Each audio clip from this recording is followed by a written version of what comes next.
Hello and welcome to my channel, 10E Productions, with your host, 10. I'm obviously 10. This is my first time recording a video for YouTube directly, so please be kind. And if you know who I am, please refrain from using my real name. Thank you. With that, I'm actually doing review on bags I get from Savers. For those who don't know what Savers is, it's a thrift store. I really like them. I usually go to them to find Star Wars figurines and toys, the vehicles. I buy them and I fix them up if necessary. I do collect a lot of Star Wars. I have a decent amount of more vintage and older figurines. That being said, Savers makes bags of toys, and they'll put various figurines and other types of toys in them. Among them are actual Star Wars figurines. I usually buy the entire bag. You can't break them up, and well, as a result, I get lots of random toys, random figurines. So I decided to start reviewing some of them, because why not? We're going to start off with this character here. This is a McDonald's toy. I couldn't really see the date on it. I know this is Edith, I believe, from Despicable Me. I'm not sure if it's 1, 2, or 3, but she's adorable.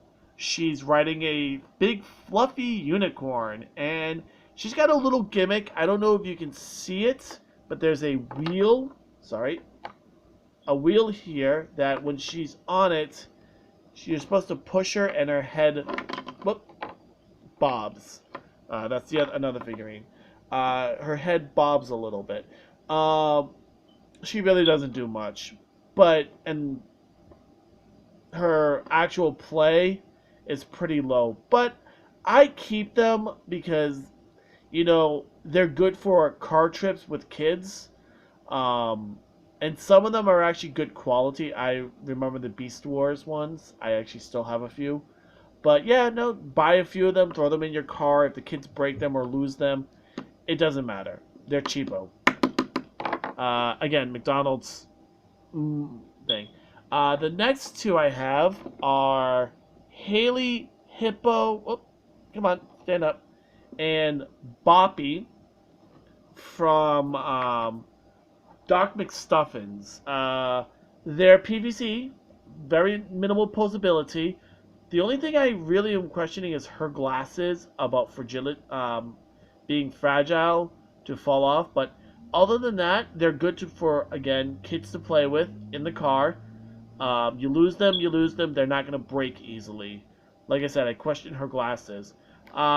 Not really much to them. They're solid plastic, rubbery plastic, the PVC piping kind of plastic. I believe they don't really do much, but they're good for probably like dioramas or just, toys for Barbies. Again, little kids like them, so. Speaking of more PVC Disney characters, oh no, come on, stand up.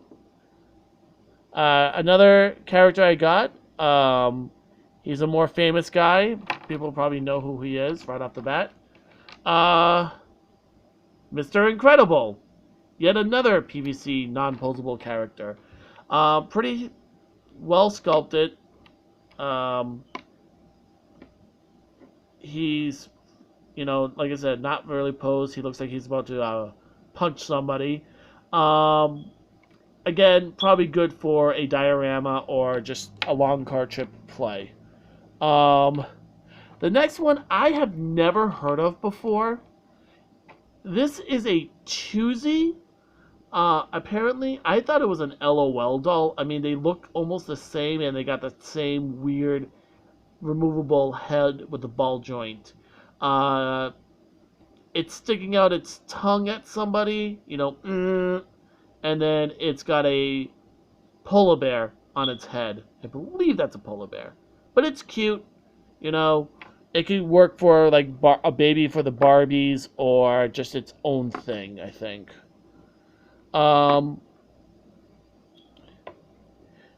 The next one is an older one that I actually used to have one of these. I also had a dinosaur called a Polacanthus. It didn't come with one of these figurines, but I did have a couple of these guys too. This is from the 1987 Play School series, definitely Dinosaur. Meet Grak, I believe. Grak. Um, it's a caveman, obviously. Um, they came in various shapes, colors, sexes, all different weird stuff. Pretty not bad. Minimal pulsability. His legs rotate, his arms rotate, and his head rotates. 5-point articulation. Very durable, though. And like I said, they come with some dinosaurs. Some of them have good posability. Others, not really so much. They also came in like blister packs. 2 to a pack, I believe. This is a second series one, I believe. Again, 1987, so they're pretty old. They're pretty solid, though. Honestly, I think that this guy was the Play School answer to this guy. I don't know which came out first. Hold on a second. Let me see if I can see a date on the Dino Writer I have here. No, he does not have a date on him. Too bad. This guy, the one in the fully clothed one, the tinier of the two, he is a Dino Writer. He is from a series that involved really, really cool dinosaurs. I did not get him in that particular bag. I actually had found him outside on the street, and I grabbed him. Lucky find on my case. But these guys come with some really cool dinosaurs. Some of them actually moved with batteries. These were the humans. They had an enemy that was like weird snake head and shark head bad guys and all that. And the bad guys dominated dinosaurs with brain boxes. These guys befriended them with some weird necklace jewelry. Good series. Again, Dino Writers. These ones are definitely dinosaurs. They also had some really cool characters where they actually rode in like weird baskets, almost a Flintstone-like series. Like if they were to combine these guys and Flintstones, you get these guys. Really, really fun series. I actually like them. I think there was like 2 or 3 seasons. The next one, in every bag, there's sometimes some random gizmo or doohickey. That's this one. It's a shirt. I think it's from Polly Pocket. I'm not sure, but it goes on a character. I think my daughter actually has some figurines that would actually fit this. So I'm just going to toss it back there. The next one is a series that I really enjoyed as a kid. 1990s. I don't know if you've ever heard of it. It's a mecha show called Exo Squad. This is Kaz Takagi. He's the rookie fighter of the Able Squad. He was also the only one in that squadron to fly something called a CR-001 Exo Fighter. Everybody else had E-frames. He had the E-fighter. The E-frames had ground-based capability combat. The E-fighter did not. They were aerial support pretty much all the time. The toy, which I actually do have, so I actually have a second one of him,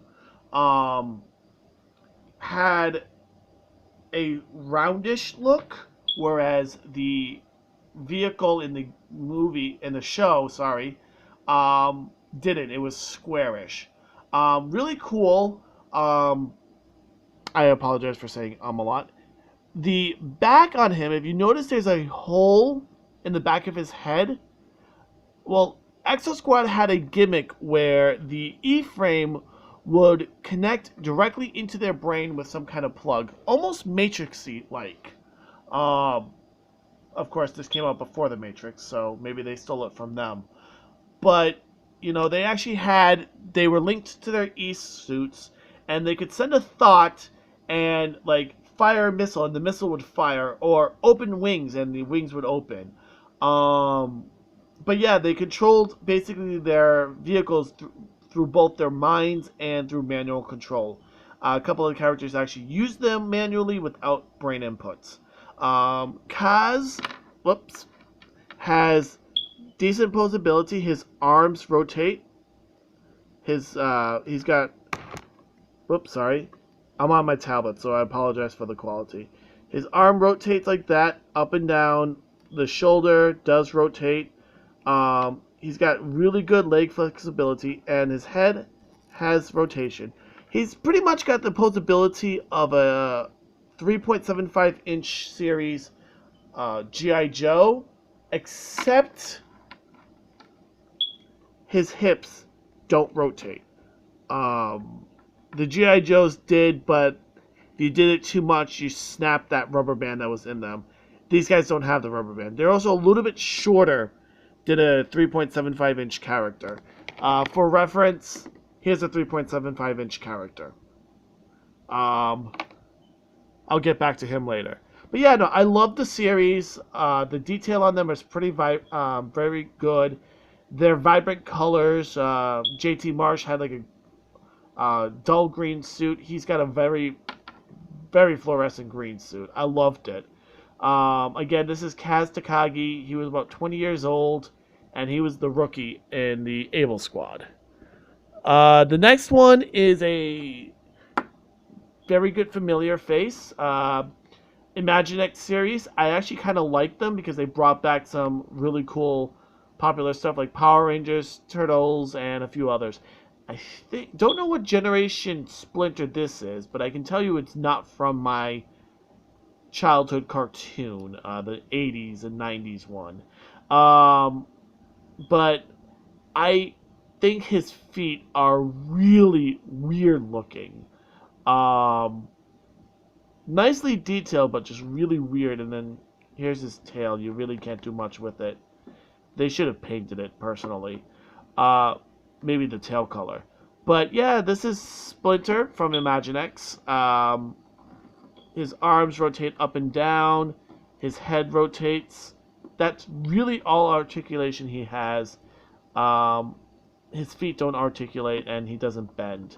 I don't know how well he'll interact with other Imaginext ports things where you stick them in and you rotate them to make them do stuff. But, it's good for a good, cheap, fun game for the kids, and it's Splinter. Can't really complain. We're going to put you in front of these two. The next, everybody loves Pokemon. This is Komola, I believe that's how you pronounce the name. I could be mistaking these things wrong, and I apologize. This is Komola. He is from the Alola region, I believe. Please correct me if I'm wrong. He is a koala. It is a bloody koala with a giant nose, and he's carrying some kind of log. I like these PVC little figurines because I have a bunch of them, and they're all above my door frames. Again, I collect a lot of these weird figurines, and I'll put them above my door frames for, visual pleasantry looks. I got more little random figurines, and as I go on, I might show off more of them, and I might show off more of my actual collections. Various Star Wars vehicles. I have various other figurines that I found, and stuff like that. But that's later on. This is actually my first video, and I might be only posting every other day. I will apologize ahead of time. My last figurine, I think I already showed him, and he's really tall for my angle. This is the 1997, I believe, Power of the Force Luke in Hoth gear, or Echo base gear, depending on how you want to pronounce it. This is the whole reason why I bought the bag in the first place. I think it was well worth it. These guys are hard to come by, especially nowadays. Good collector's item. I don't care that it didn't come with his lightsaber or gun. I enjoy the figurine very much. I don't know how much well you can get the detail. Uh, it's Luke. You can see his commanding ranks right there. He was a commander, I believe, on Echo Base. And this scarf that he took off. I mean, they even have his gun, his sidearm right there. I don't know if you can... Let me move his arm. His sidearm right there. But yeah, I like him. He's one of my more favorite characters. My favorite Star Wars character is Wedge Antilles from the original series and the Legends series, not the Rebels series. Different origin story. I like his original one better. He was an orphan rather than a Imperial dropout. But yeah, this is the whole reason why I bought the bag. If I get more, I'll review more of the figurines that I come with the Star Wars figurine. I'll also review more figurines and weird collector's things that I picked up along my life. But yeah, that's it. Those are the random figurines I get from bags.